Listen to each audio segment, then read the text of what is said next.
please speak with a consciousness of Thoth? Now, please, do I have permission to speak with Thoth?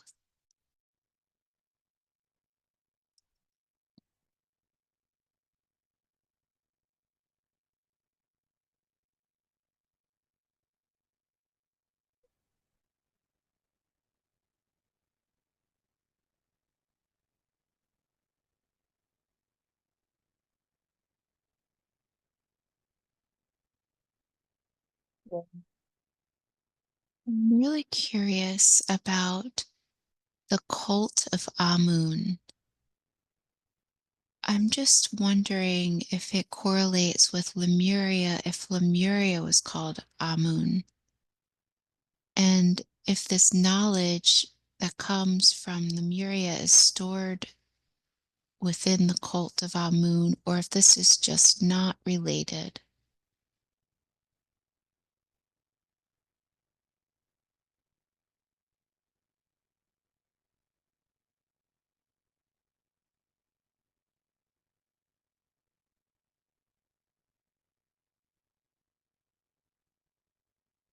Showing me a book right now, and he's pointing at some teachings in there. He's saying it's all related, everything is related.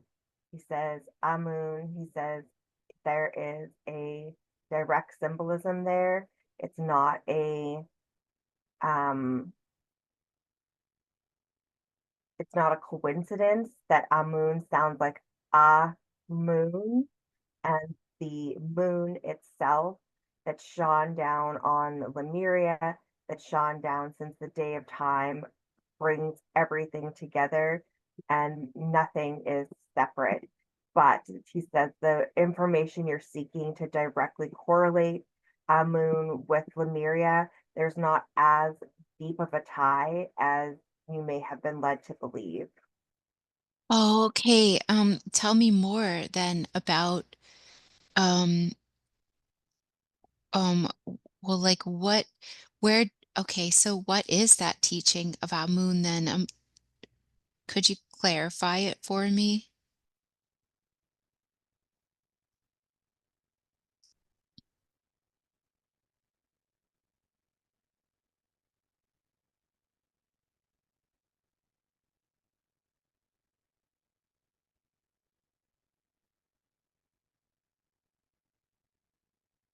There's a lot of symbolism, there's a lot of like pictographs and information. He has me now sitting at a table almost like I'm a student of his. He has this book open and he's showing me a picture of a group of people sitting under the stars and the moon with a fire going outside. There's like almost they've removed themselves a little bit from the village that they were in, and they are, using fire as a seeing tool. They're using the moon's rays to guide them, uh, to get them into this sort of deep hypnotic state. And he's showing me that this was recorded somewhere in a book of like teachings. Again, almost like we talked about with some of the stuff with the Templars and how they knew how to connect with these energies. He said this has been written down, captured in various ways. But essentially, uh, there's such a tie. He wants me to keep saying that to Amun, Amun, but also a moon, and using the power of the rays of the moon to um,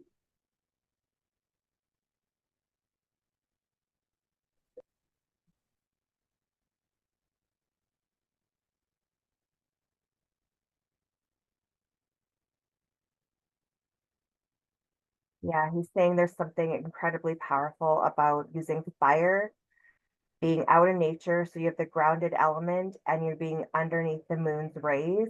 That he's showing me holding up the number three, that those three things really invoke like a powerful energy. If you want to sort of see into the future, have your third eye open and receive information, that being out in nature, away from, the city dwelling if you can, sitting on the ground, connecting with nature, building this fire, staring into the fire, and having the moon's rays come down on you is an incredibly powerful thing for receiving visions, receiving information, and that this was recorded, and that the Ammoon were very aware of this, and that that is where the name originated from. Oh, okay. So it didn't originate from the teachings from Lemuria then. It's just like the same name. Is that right? Same name, but that it originated from this understanding of this three, the power of these three things. Okay. So why was Lemuria called Amun, or was it not? He said it was like a nickname. He says it was like how you give a baby a sweet little nickname, that it was Oh, like a nickname for Lemuria. And it was because they very much understood this power of three, that Lemuria was so connected to the earth that unlike Atlantis, they always retained that connection to the grounded earth element, that they did use fire, that they did, even within their village, within their city, would carve out specific spaces to do what he just described. And so they nicknamed it Amun because they were so in tune with that power of three, energy that we just described. okay. Wow. Well, some people speculate that the Maori statues in Easter Island and some of the temples in Egypt all correlate with the I guess the knowledge from Amun, which would lead me to believe that it came. I mean, if those statues are from Lemuria, that it would all fit together in some way. Is that not correct? He says it's correct in the sense that they all utilize the same knowledge and that ability to connect again with these visions and connect Okay. with him and other beings in the sky close to the moon. He's saying basically looking upwards again, and that ability. So when you speak of Easter Island, he's telling me that the people there were very connected to the star people with the energies of the sky and building those um sorry, Sarah, I don't know the word you use, but building those tall statues he's showing me out there, they were used as like a guidepost to even have spacecraft come and land on them, or people would crawl up and be more elevated to feel like they were even more connected to the star people and the energies there. But he said the link again is that they all understood to use the moon, the earth, and fire to get the visions on how to connect further with him and the other people up in the star system. How do you how do you use those three to connect with star people? Can you tell me the process? So he says you first want to set an intention that you want this experience to occur and exactly what you want that to look like. And then he says, but don't be so prescriptive. Allow there to still be an openness for them to come through in a way that will, meet the needs that you may not even recognize you need. So set an intention, but be open. Um, he says go out, like he said, into a field, he's like, if you have to do it in your backyard you can, but if you can get away from it all, he's putting in quotations, that is better. So really get away from it all, build a fire. Sorry, I'm going too fast. He's like, stop, you're going too fast. I'm a fast talker. It's Set your intention. He said, then you sit on the ground and you want to connect with Mother Earth. So you're doing your grounding, you're doing your protecting, you're feeling the earth beneath your feet. He said, really take a moment to walk in a circle around where you're planning to build this fire. Walk in a circle around it, and that's almost setting like a boundary for this energy.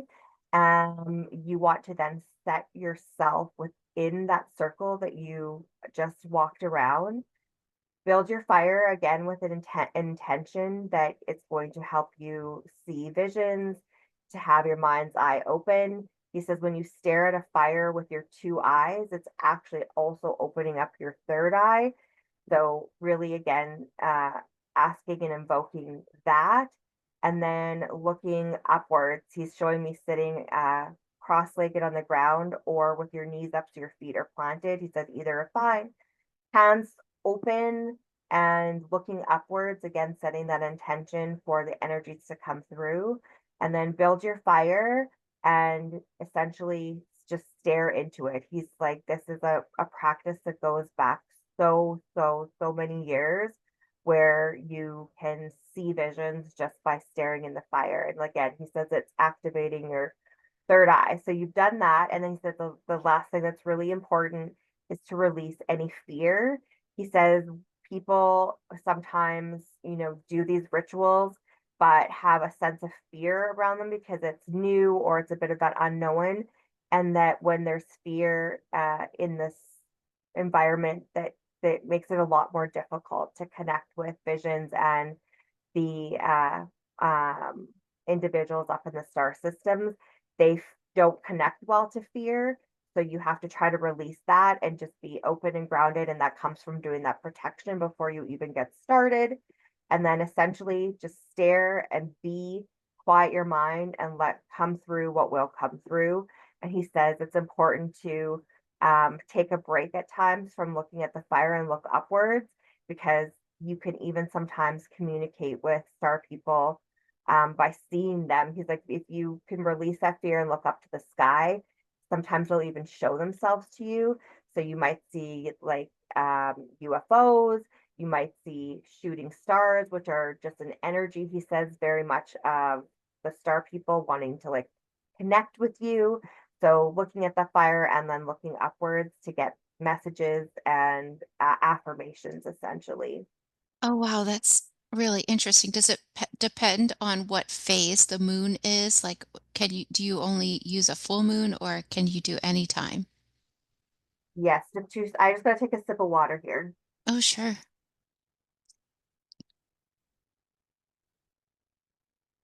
That's a first. I've never got such a dry mouth talking about this. It's almost like I can feel the smoke from this fire in my mouth. This is very interesting. Okay. Um, he says no, there's no it does not matter when you do this because every cycle, every point of the moon cycle is important and brings its own special properties.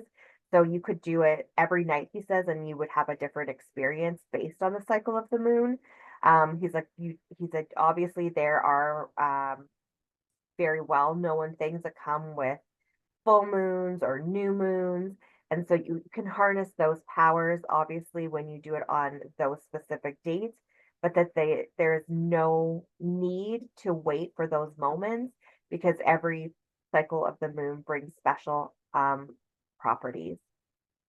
Okay, well, looking at our society right now, a lot of people feel very blocked in like they can't see visions. Is that just because of all the junk that we have? Like, what's going on with humanity right now?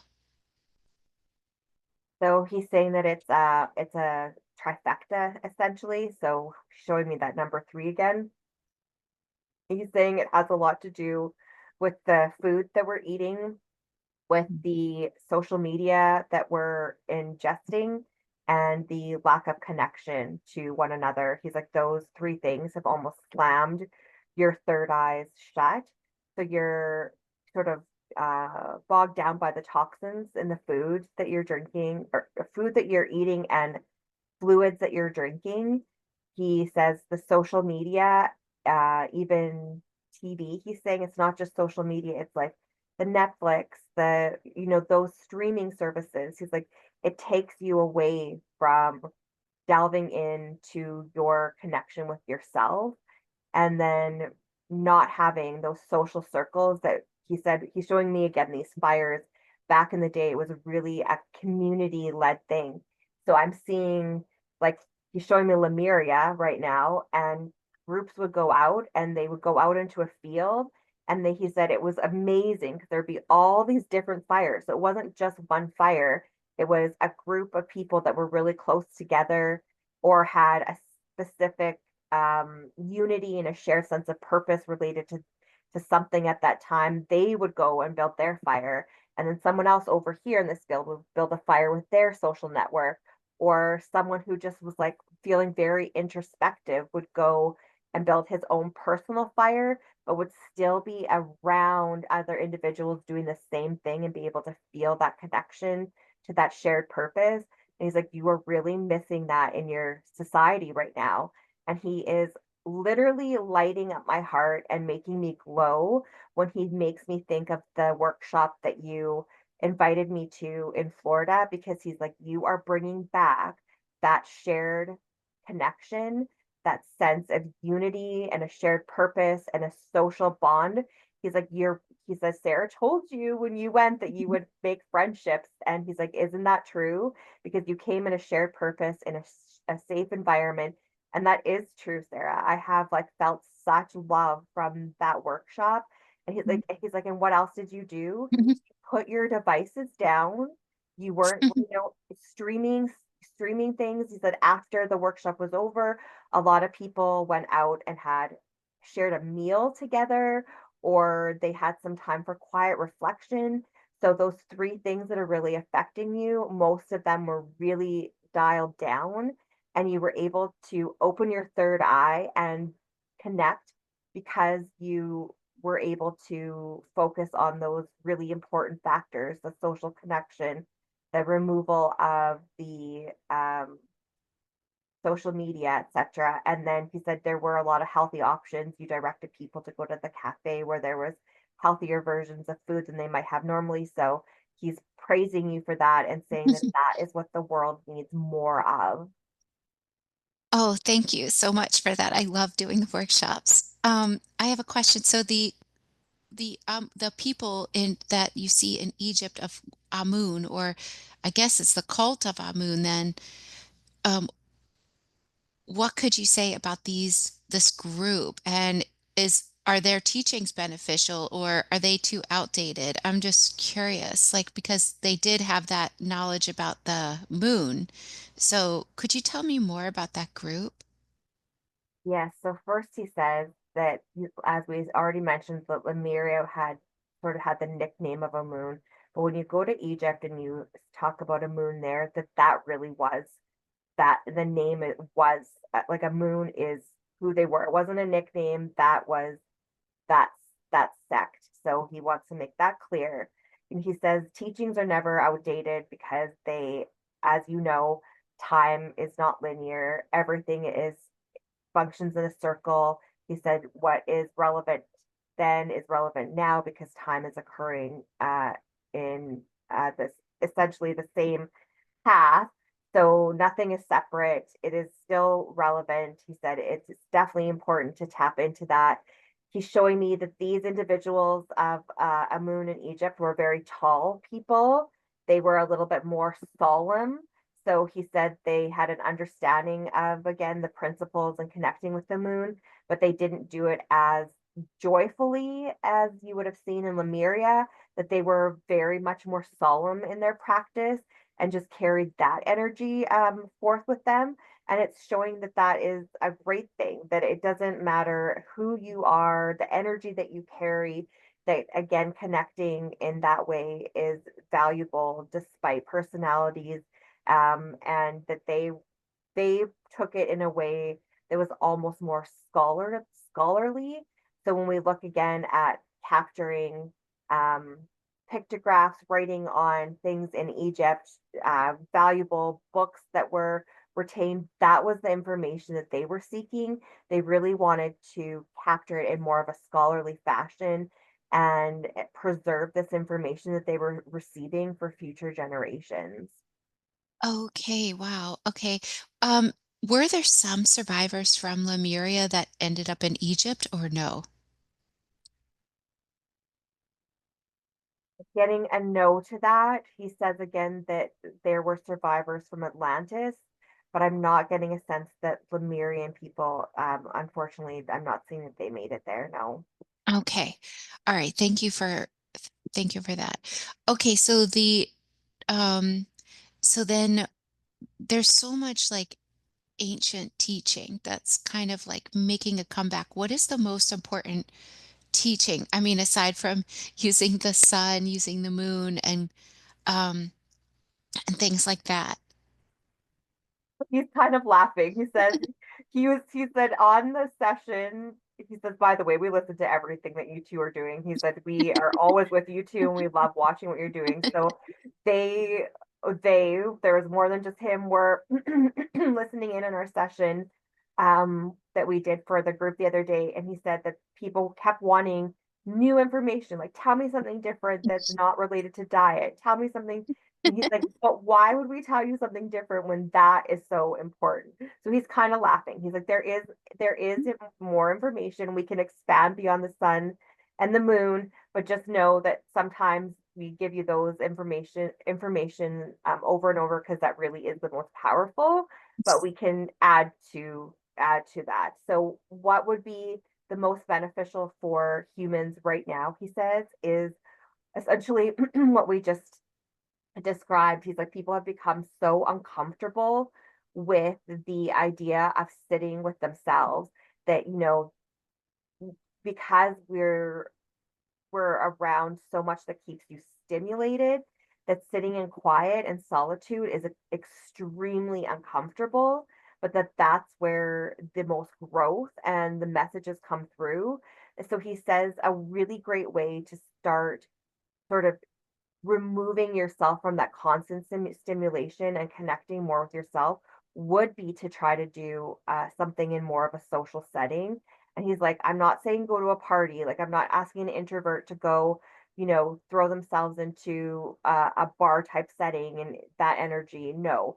He's like, but reach out to a friend that you feel comfortable with or a coworker and make that social connection without your devices. Put them down. Go have a tea or go out for lunch and just have that opportunity to start making you more comfortable without that constant external stimulation. And he's like, what you're really trying to do is not make that so uncomfortable and then be able to come home and feel like you can spend some time with yourself in solitude without having to search for something to fill that space, because that's where the messages really come through. He's like, watching Netflix and searching on Instagram, he's like, the messages aren't going to come to you. He's like, okay, again, he's saying, we give you some messages, like we will guide you to look at a certain post on Instagram that may resonate with your soul, or we may guide you if we can to a movie or something on Netflix that will again elicit some form of emotion. He's like, but that is baby steps into what you can do when you just tap in and dial in yourself, and that some people really need something more tangible to be able to do that. So encouraging them to do what you just described, that actual ritual would be helpful too. But that the most important thing for humankind right now is just to take that time of quiet solitude and find comfort in it, and then allow those messages to come through when your mind is quieted. Thank you. Why were the Atlanteans that survived, or this is just what I've heard, also called the followers of Horus? Is that correct? Were they following Horus, or is that not true?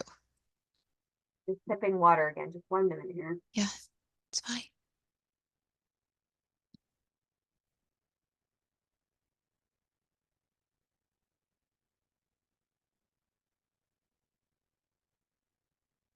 He says that there was a shared understanding of information that he said could be perceived as being followers of Horus.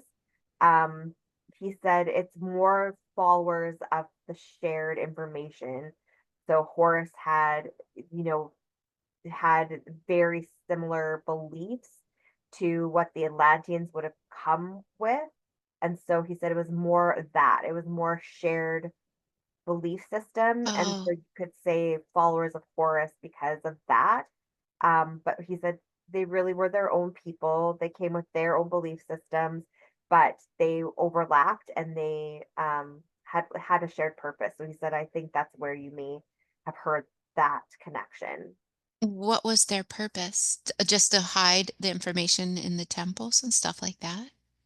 He said it was beyond that. So it was to hold information securely, to preserve information, to record information and keep it for safekeeping, to transfer information down via storytelling, to send artifacts that they were able to secure out of Egypt for safekeeping elsewhere, to spread the information that they had learned in Atlantis, so the good things as well as the bad things that led to the downfall, in an effort to try and prevent that from occurring to humanity again, and then really just spreading love and light. He said there was so much to their purpose, and that he's like essentially like, I don't know, like a teacher being proud of his students. He's showing me that he was very proud of them, that they did a really good job, and that it was a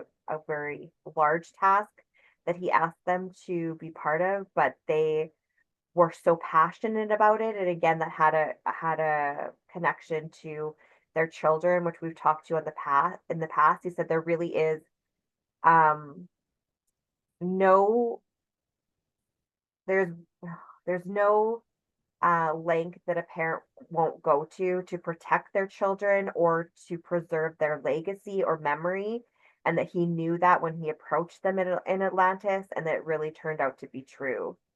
Wow, that is really fascinating. Okay, thank you for that. Um, okay, well, I have like 1,000 questions, but did Atlantis have a nickname they went by?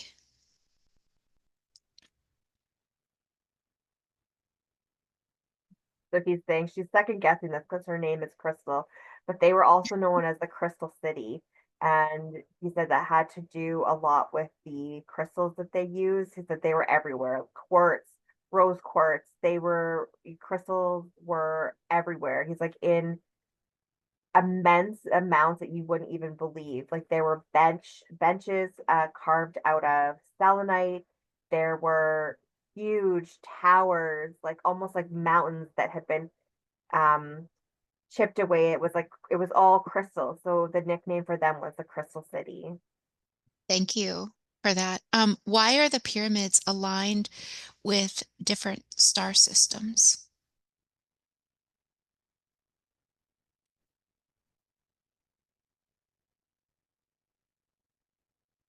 So he's going back to this idea of the nickname that we just talked about in Lemuria, and he had said it was like how you give babies nicknames. He said there are pyramids that are connected with certain star systems, and those star systems, that was like their baby. So that pyramid was almost theirs to look after. So Oh, they were like almost like how you would like host something, or like, am I making sense here? They yeah.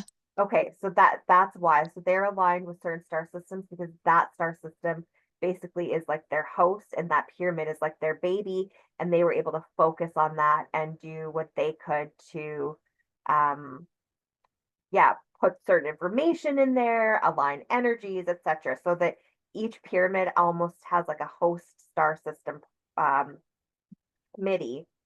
Are they still aligned with this star system? Like, I mean, are they still working with those star systems? Like, okay, so the three pyramids are the big pyramid, the Great Pyramid is aligned with Orion's belt. Is the group from Orion still like watching over that pyramid? Do they connect with people in the pyramid? I'm just curious about that.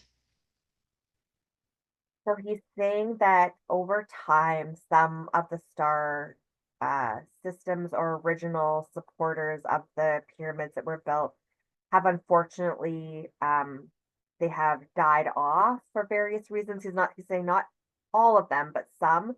He's like, but even when that happens, their energy is still there. And that energy will always connect with the energy of the pyramid, that was an alignment that was made and set up. So will continue as long as those no, he's saying even if the pyramids crumble today, that there would still be the energy of the pyramid would still connect with the energy of the star system that was aligned to, but not all of the star people have passed. He said there absolutely is still a very strong connection to some of those groups up there to the pyramids, but he said they've been doing other work kind of in the background because the world has been, again, the knowledge has been dormant. So they're there, but they haven't focused as heavily on the pyramids as they would have in the past, just because they knew their energies would be better used elsewhere. But now they are returning, and that connection is alighting again and becoming stronger because of the work that everyone's doing to help the shift on Earth occur. And he's like, they're almost, he's showing me an image like they're coming back and taking their seat at the table. And from that table, they have a vantage point directly to the pyramid.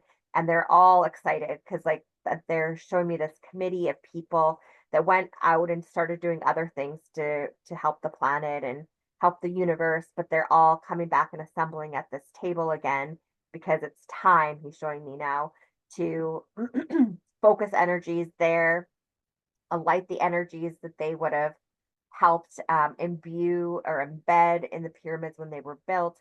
And it all has to do with the shift that's going to occur. Um, so, yeah, it's like Okay. a reunion of energies. Are we the humans that are incarnated, are we all gods remembering we're gods? I'm just curious because you see all these depictions of gods, and then some of my people that come to the trips like feel like they're a god or something. What's happening? Are they like just resonating with these gods? Are they actually reawakening and they are the gods? Like, I find this to happen a lot in Egypt. Like, what is it? Like, what are we? I don't know. So I have 1,000 questions about all this, but okay, whatever you want to say.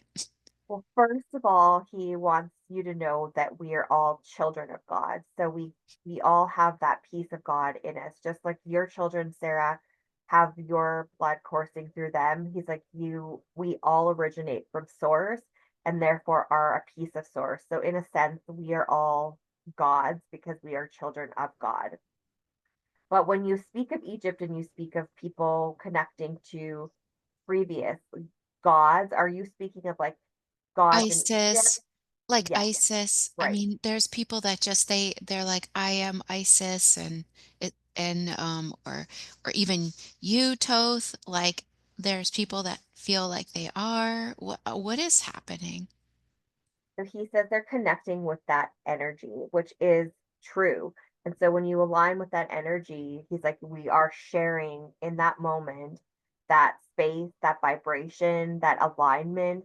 And he said, you are me and I am you because we all come from source.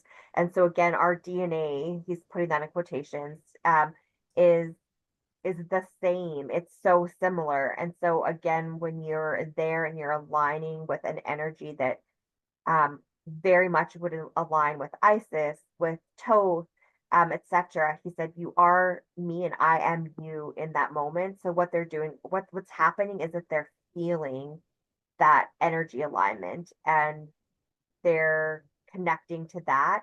So I hope that makes sense. Okay. And you said that there's like the beings, the star beings are coming back for this shift. What then can we expect? Like, will they be coming to us? I mean, will we see them soon? And what beings? So he is showing me that especially when you go to Egypt and you're connecting with the specific star system of those pyramids, he's like, people will be able to see what he's showing me right now, essentially. It's like almost like the sky. If you were to look upwards, the sky is opening up, and you can see these people sitting at this table, this council, essentially.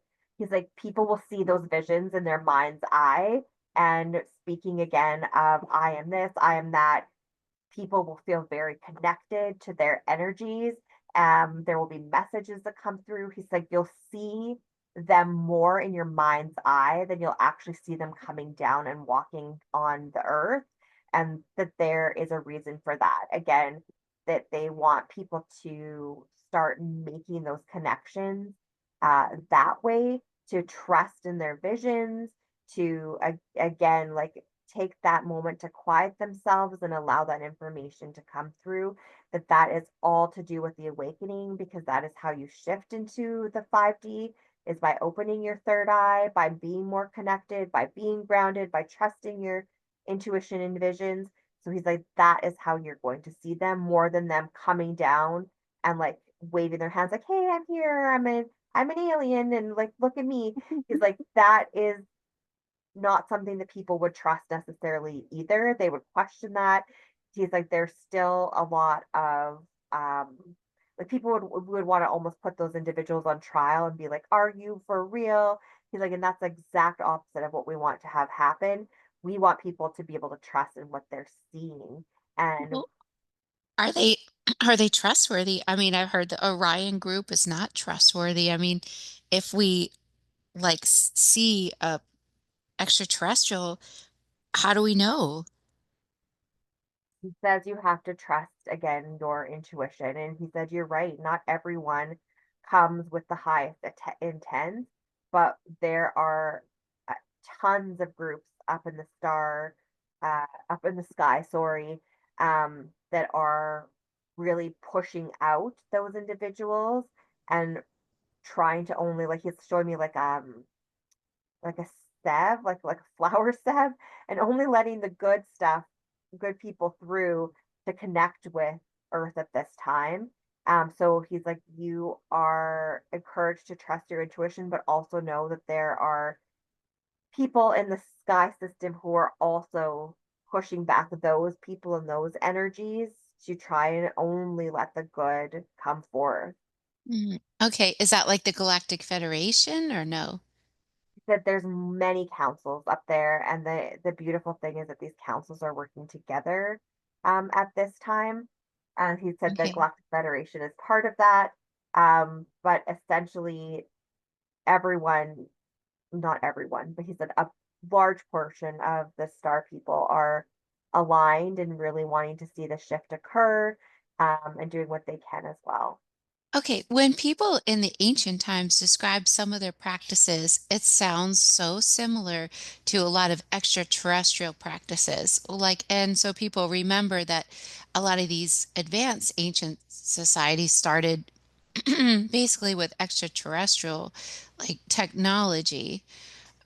Is it all the same practice that's done on other planets, so to speak, or or not? I'm just wondering.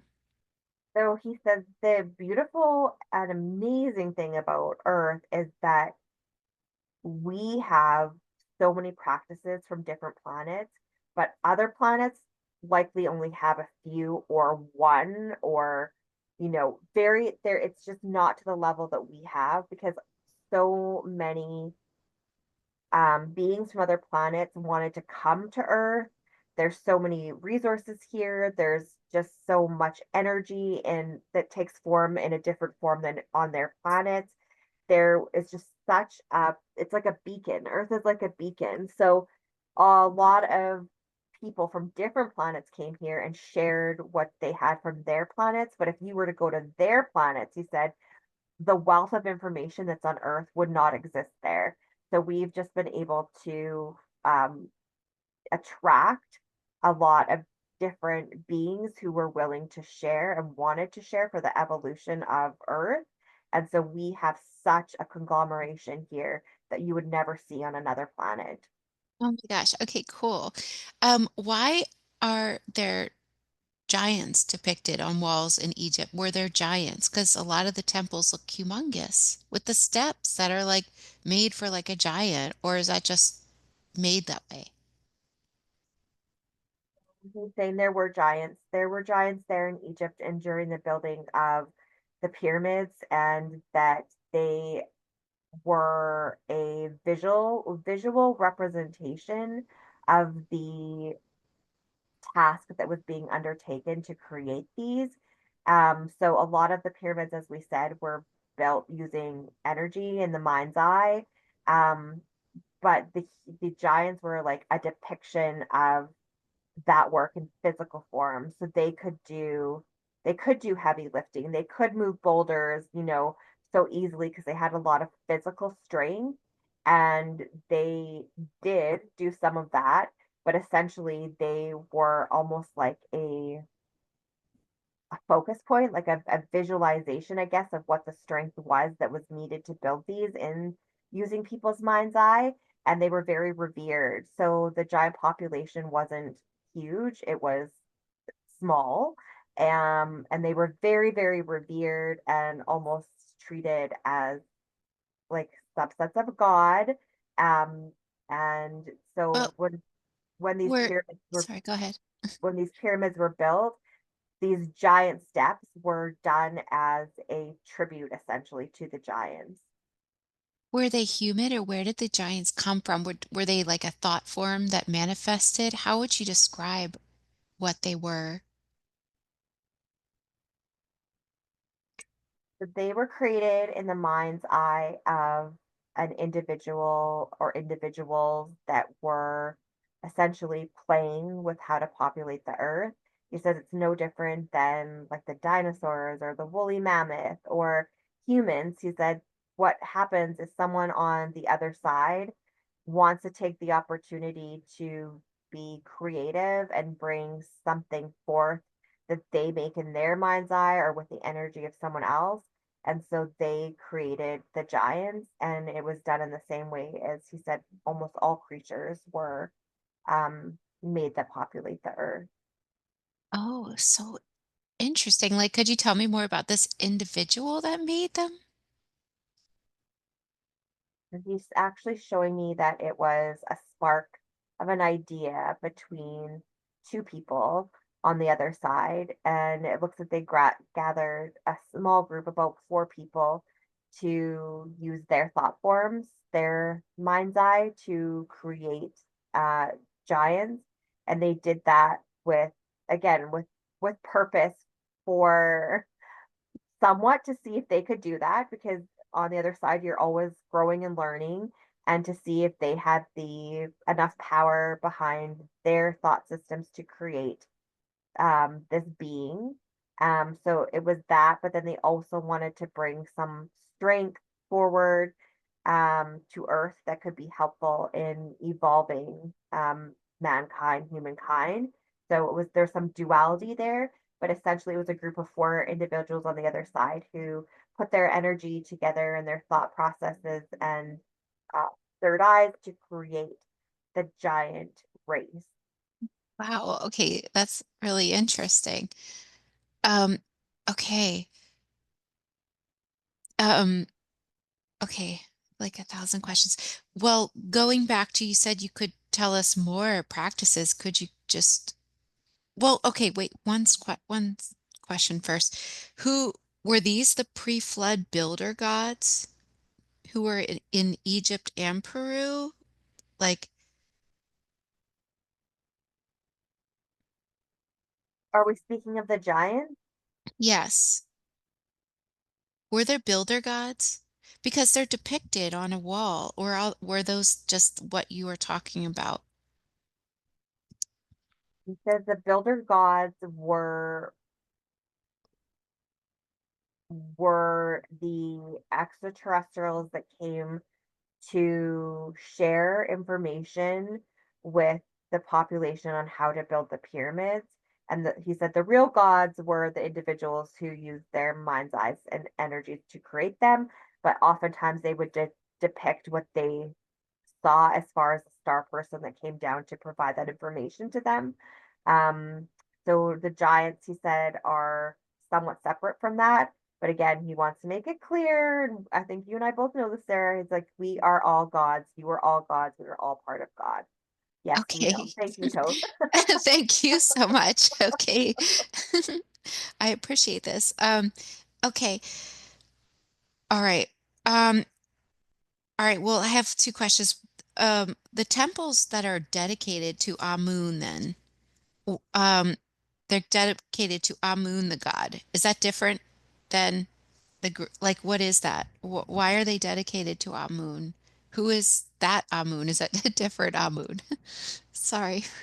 Not at all. So he's saying that that Ammoon is essentially the moon god, and that is just a depiction of where they felt that they were getting their information from, the Ammoon people.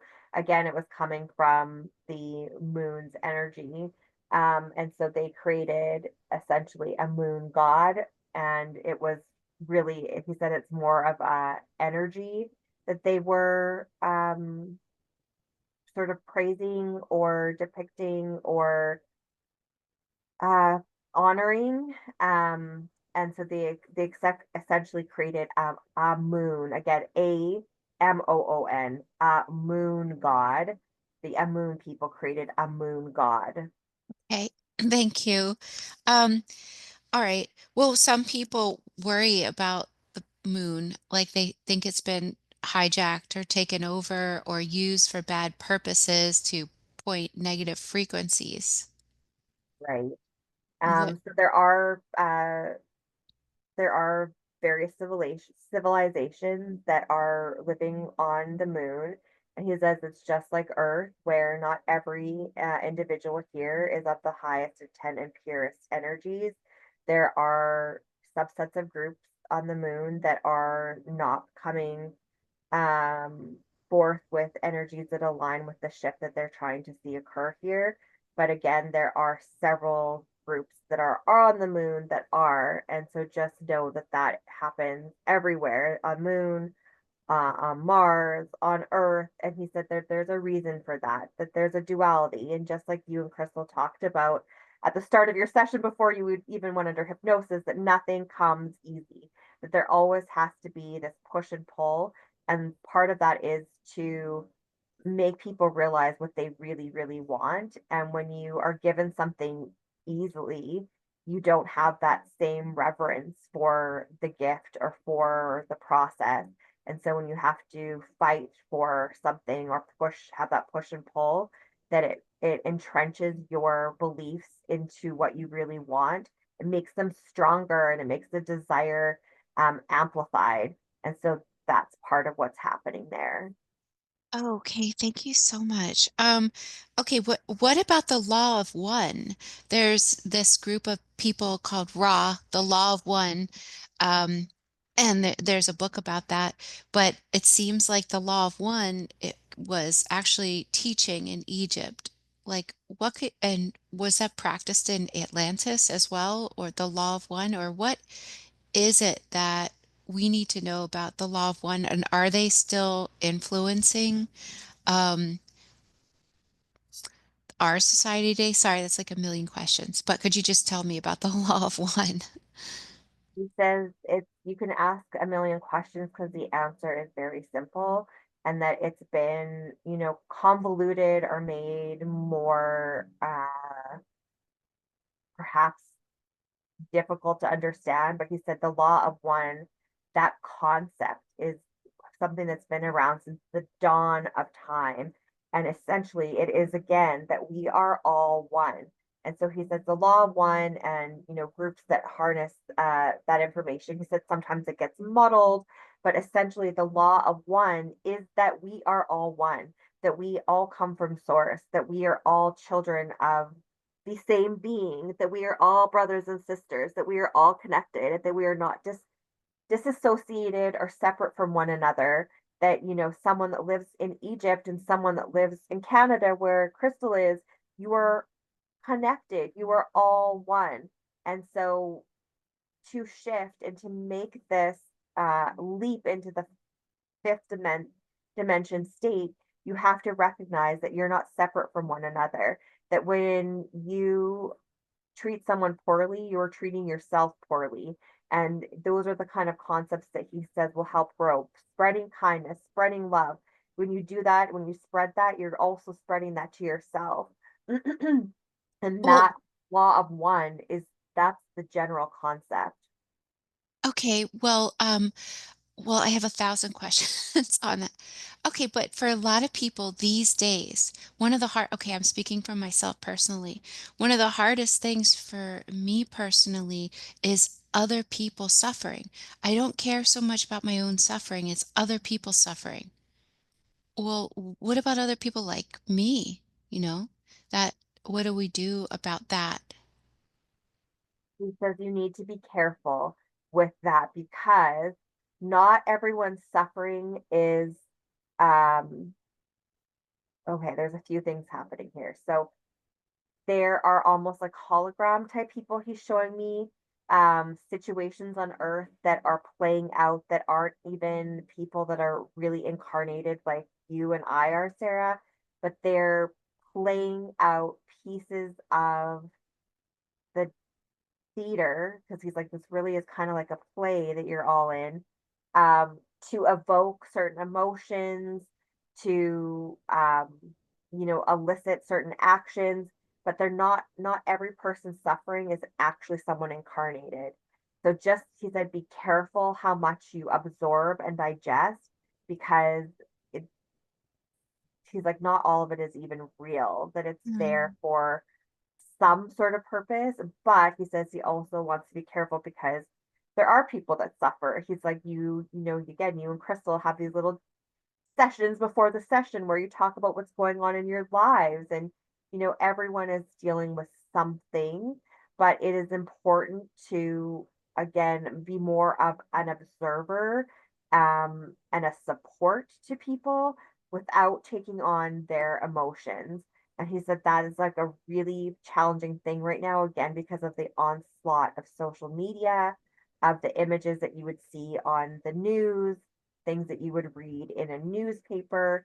He's like, it's coming at you from every angle. But again, it's like you almost have to have, he's showing me like a ninja almost where you're like, pow, pow, like stopping it from coming at you because the idea is that you can only do so much and that the most that you can do is when you focus inward and allow those messages to come through versus this onslaught of external um, type stuff. So just to try and distance yourself a little bit, knowing that you can only do so much and that the biggest help you can be is by being a help to yourself and building up that character and energy alignment within yourself, which that vibration will naturally spread out like a ripple effect to affect humankind. But that it's important not to take on other people's emotions because it really just sort of drags you down. Again, you can support and you can show kindness and empathy, but not to take it all on. Okay, thanks. Um, all right. Then the beings that were from the Law of One that I guess taught in Egypt, were they really from Venus? Could you tell me more about these beings that harnessed this and were teaching this in Egypt, especially, and Atlantis too? Because even I taught the law of one. He said this is a Oh, concept that comes, he said everyone that has an understanding of the universe, of the cosmic energy. He's like, we understand that. He said, so I even taught lot of the law of one in Atlantis. And he said, Jesus here on earth taught the law of one. In Egypt, there was several groups that taught the law of one. He said each star system that we just had discussed that was connected with each pyramid, each of them taught the law of one. Because again, it's like a, oh my gosh, what is the word here? I'm not getting the right word here, but it's like a universal principle essentially that okay. those know that those he's like, if you know, you know. And we are trying to have everyone on earth understand that. And so there were several groups in Egypt that taught this, and Atlantis, like you said, I was one of the people that were was teaching that same thing. Thank you for that. Okay. Okay. Could you tell me another practice from Atlantis that would be beneficial for humanity right now?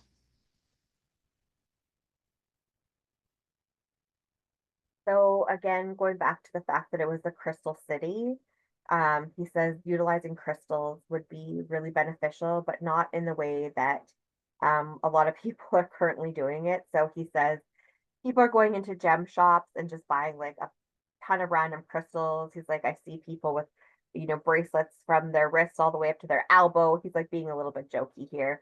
And just like having all of these, crystals on their body. He said, but they're not utilizing them properly. They're not understanding that some of those crystals don't work well with each other, that they have different properties from one another.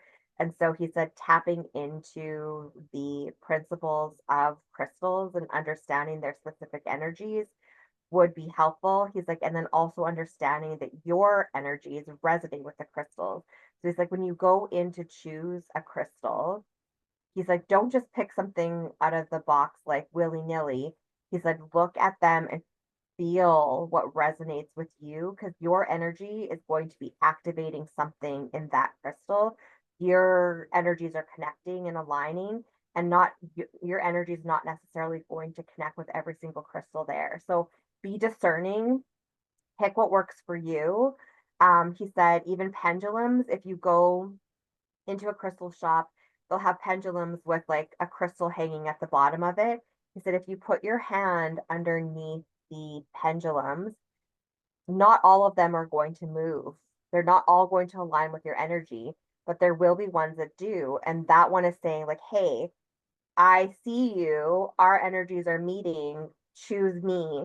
And he's like, you can start slowly that way getting into the actual way that crystals are supposed to be utilized, which is the merging of your two energies. And again, understanding their properties. So he's saying, again, the people that have the bracelets from the wrist to the elbow, they're not realizing that all of those properties aren't necessarily mingling very well.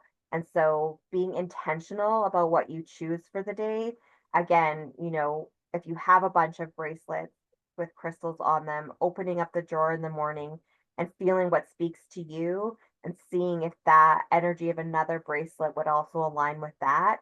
And he said, starting to enter into those crystal properties is a really good start because there's a lot that can be activated within our energy field by using the energy that's within crystals. They're healing, they allow for power to be manifested, clairvoyance, your third eye to be activated, the chakras within your body to be more aligned. He's like, there's a lot of beautiful things that can come from working with crystals. And he would recommend that we do that more, but in the right way. Do your crystals get upset if you don't use them or you keep them in a drawer? Like, what if you found a crystal that you thought it was so beautiful and you bought it and then you just never wear it because it doesn't, I don't know, what do you, do they get mad? So he's saying they don't get mad. What they do is they kind of just go back into a dormant state. And it's kind of like, that sounds like, wonk, wonk, like that. He's like, oh, like the crystal's kind of like, wow, I guess I'll just like hang out here, right? They want to be utilized. They want to be put into action, he's saying. So they're not mad, but they're kind of like, I could be doing something better right now than sitting in this drawer. So he's like, if it doesn't resonate with you anymore, or you don't find it useful, pay it forward, or even give it a spot out of the drawer, somewhere like on a windowsill where it can capture the sun's rays and the moon's rays, because it can work with those energies without you even interacting with it. So he's like, just give it a chance to do what it's supposed to do, is what he's saying. So take it out from the drawer if you can and place it somewhere else, where it can get those energies if you're not going to be interacting with it. Well, can I just use myself as an example? Can you look at the crystals that I normally wear? Do they interact well together, or should I take one of them off?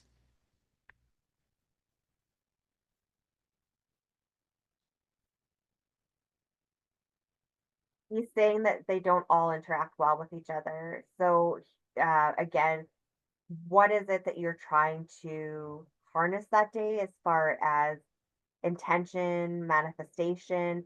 He's like, tap into that, and then the properties of that specific crystal.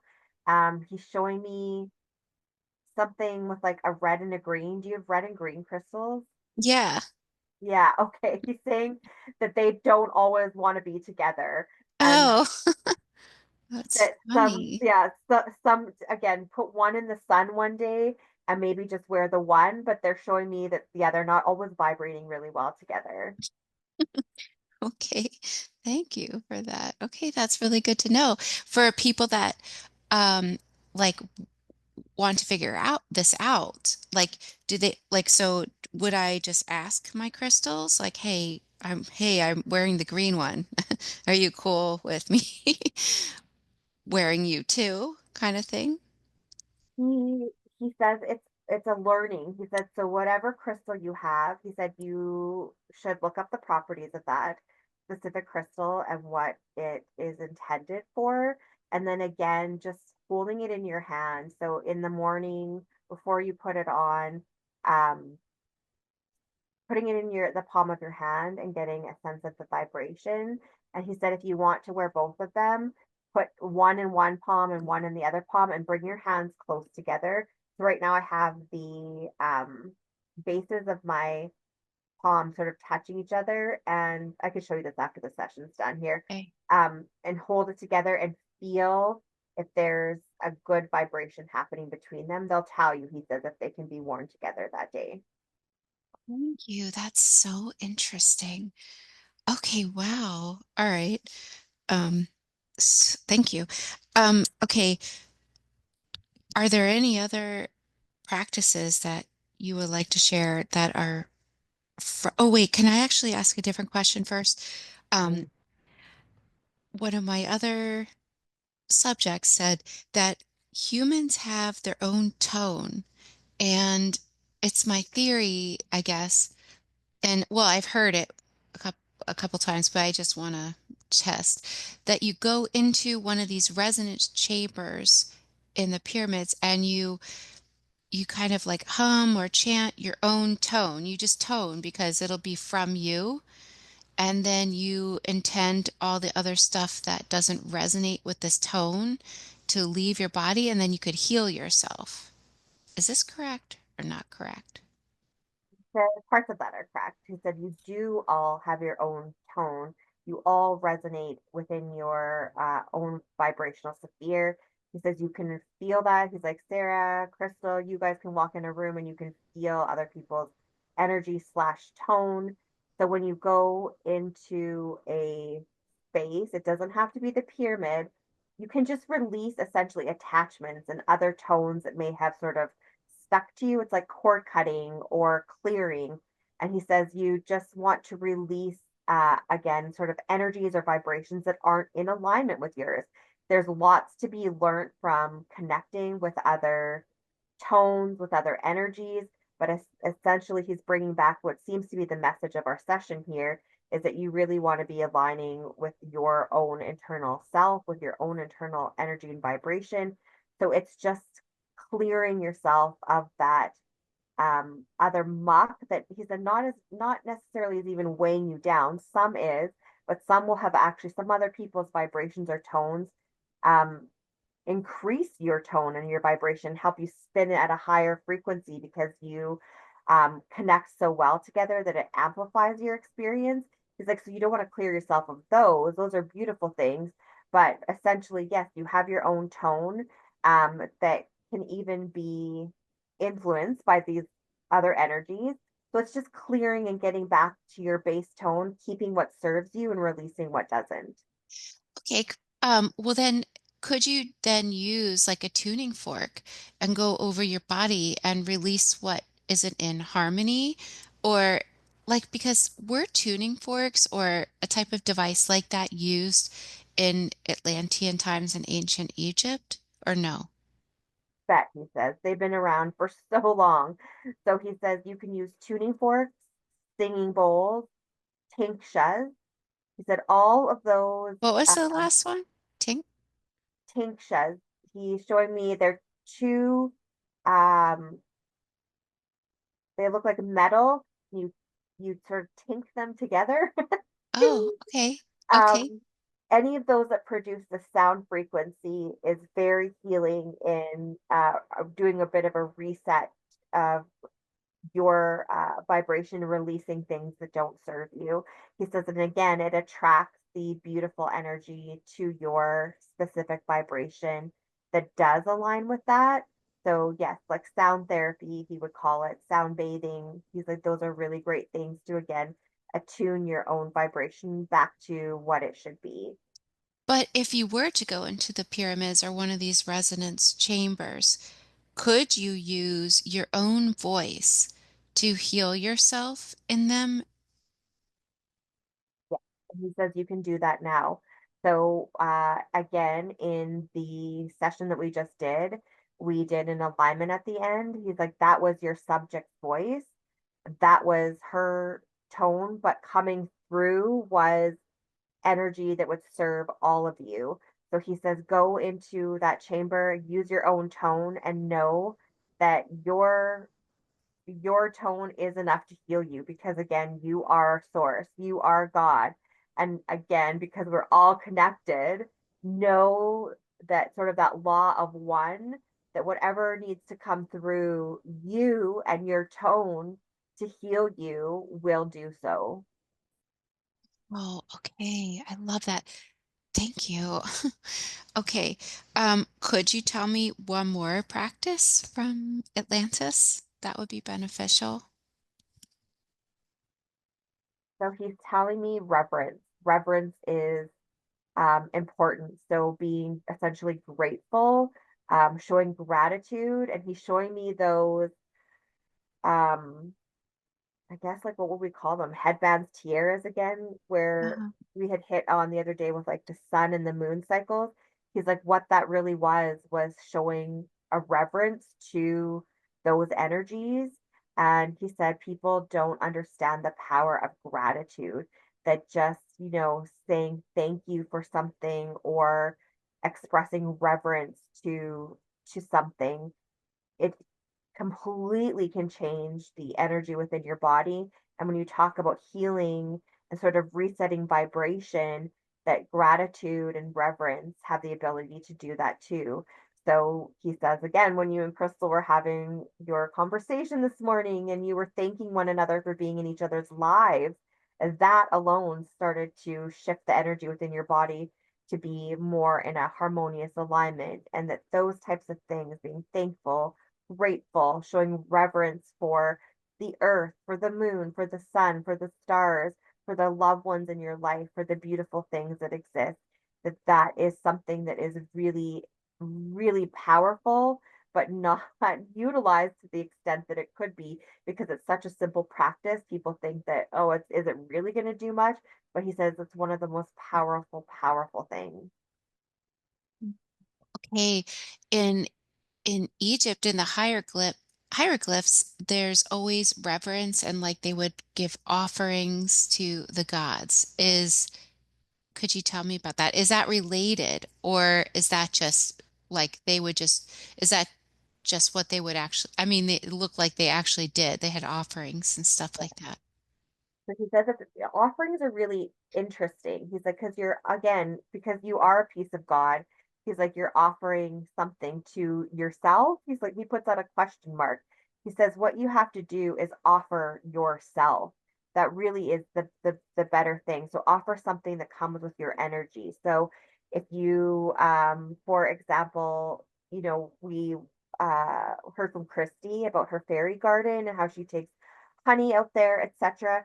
She is connecting with that honey and offering something of her energy also with that gift. So the idea of offering, he said some people need to see something more in physical form. But you can even just do it in your mind's eye. You can offer something. But whatever you offer, he's like, remember that you are a piece of what you're offering that gift to. So if you're offering it to a God, you are that God. So just recognize that you have an equal measure of power and energy to what you're offering something to. So he's like, I just need to make that clear because Oh, sometimes okay. there's such a reverence to these external beings or gods. He's like, but you are all gods. You are all from source. So just don't put more power into something else because you have that power within you. He really wants me to make that clear. So, showing reverence to what God has created is really the purpose. Oh, okay. Thank you for that. All right. So why would there be so many depicted scenes of them giving offerings to the god? Was there anything hidden in that, or was that just pretty obvious? He's like, it's just something that humankinds have done for, thousands of years, Okay. this offering. And he said that some people just don't understand, again, that these gods aren't more important than they are. But this is something that has gone on. But he said then there was also an understanding of what we just talked about, a gratitude, a thankfulness, a reverence. And it's just acknowledging that. Like, so he says this idea of sacrifice back in the day, like sacrificing animals, that goes completely against anything that Source would ever want because you're taking the life of something he created and that is not showing reverence. That's actually going, the energy is an opposite effect from what you would want. But, taking a piece of fruit or the honey or even paper with something kind written on it and just placing it on an altar or placing it somewhere it's just showing a thankfulness for your experience as a human, for what God has created, and just a reverence for the opportunity to be part of this collective experience essentially is what should be the base of an offering. He said it's been misconstrued and has been misunderstood, but offerings have been done since the dawn of time. But at the essence, it should be done in the way that he just described. Wow, thank you. I believe in I think it's Easter Island, with those stones that we were talking about. There are different like designs on them. Um, and no one's really been able to figure it out. What are those designs? Like, what does it mean? But he says it's actually quite similar to the idea of the adoption of a star system to a pyramid, that the designs on the statues were showing, okay, this is interesting. It was like a reverence for a certain energy in the star system or a certain collective of beings that they were um, connecting with. So he's like, I love how this all comes together, Sarah. So he's like talking about crystals again and how they have their own properties and resonance. So you can place a symbol on something, and that symbol now has a resonance of something that you're trying to attract or show reverence to, or an energy you're trying to draw. So a lot of those symbols had to do with certain star people or energies that they would interact with. And so they would basically pay reverence to that energy or star people by placing those symbols on those statues. Okay, cool. Would it allow them to use that specific energy too? Like, I mean, Absolutely. okay, cool. That's so interesting. Okay. Like 1,000 questions. Um, okay. All right. So going back to the whole, like your bloodline, like the RH negative bloodline, um, the Rose House, the Roslyn Chapel, and all that stuff.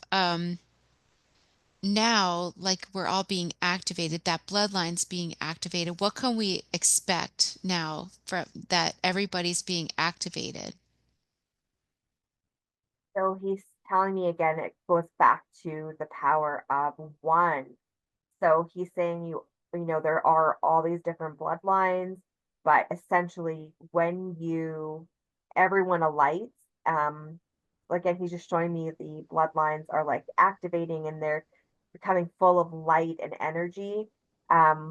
He's like you connect with one another more deeply, that as those activations occur, that idea that we're all one becomes even more solid, that you have differences, but that we all come from source, and that our shared differences make us a whole, essentially. And so, as the activations occur, we feel more connected to one another. We see each other with new eyes, he's saying. It's like, I see you. Like the third eyes are clearing and lifting. It's like, I see you for what you are. You're a child of God or source or whatever you want to call it. And collectively, as these activate, the power of humankind just increases like hundredfold. Okay. Well, will there be a specific event? I know we talked about like the comet, we talked about the stars shower. Is it like a planned like event that's going to happen? And if so, when?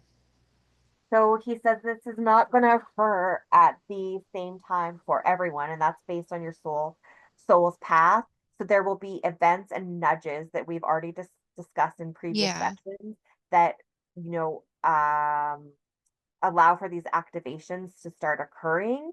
But essentially, everyone is on their own path and their own journey, and the timing will really be left up to them and their specific soul charge. Um, but you will start to recognize it in one another. So when you start lighting up and someone else starts lighting up, you will feel that energy. Someone who hasn't quite got there yet, you'll know that they just haven't quite got there yet, and you will coalesce with people who have started to light up and join your energies to draw people who haven't activated yet towards you and to draw them into activating. Okay, can I use myself as an example? You told me previously that I had already I there's a part of me already in the fifth dimension. Is that so then am I activating people? Are. You 100% are. The work that you do, and he said it was a really beautiful thing that Crystal got to experience what you do at that workshop because she understands it fully now, and that you doing what you did there activated her further. So those things that you do, putting people into those regressive type states, into hypnotic states, allowing them to take quiet time and journal after the experiences, you are helping them to activate their lines. So you are already, highly activated. You're coming into 5D and into 3D, back and forth. You're bringing energy from one to the other, which is a beautiful thing. And you are absolutely helping to activate other people's bloodlines. Oh, thanks. Um, the okay, I know we talked a little bit about the different blood types, but I think it helps people to know about their blood type. Like they get curious about it. And I know for certain different blood types, they carry information from um, almost like different ancient practices. It's like still alive in their bloodline. Like, could I ask more about, we already know about the Rh negative, but the O blood type? He's like, you can ask. And he's like, we have chat about too that has a lot to do with the energy. But he's like the thing, he's like, this is the really interesting thing about humans. You always want to carve out your own individualistic experience. That really is again not the idea of the power of one. He's like, you guys are all one and you share in this beautiful energy when you can understand that he's like you really need to focus almost more on the soul part of the bloodline, like your spirit experience, because that has a better understanding of what you're trying to achieve, which is not separation. It's more of a joining together of. And even though, yes, the bloodlines themselves have specific properties linked to ancient knowledge, the idea is that it comes forth and you all activate and share that as one. And so what's yours is now going to be mine and vice versa. And so it's just important to know essentially that, you all were able to preserve certain things through your bloodline, but the idea is to come forth and collectively share that information as the activations occur.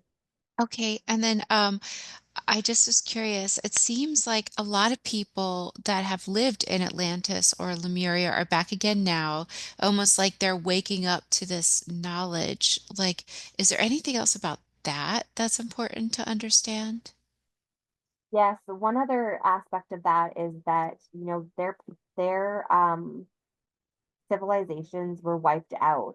And there is a precipice here happening with uh, the population on Earth again, where, you and Crystal have discussed this, in detail in the past, where there are energies trying to affect the earth in a negative way and bring the human collective down. But there's this great swirling energy with support from galactic individuals, with those on the other side, to see the human collective finally advance to where it should be. And so Atlanteans and Lemurians really wanted to be part of this cycle because they were so close to having that successfulness within their civilizations occur before what happened. And so they want to be part of that experience. So they're here to share the good of what happened when they were within their civilizations. And again, having a recognition, especially for the Atlanteans and what brought them down, to try and prevent that from happening and really finally see the shift move forward. Okay, wow. Thank you so very, very much.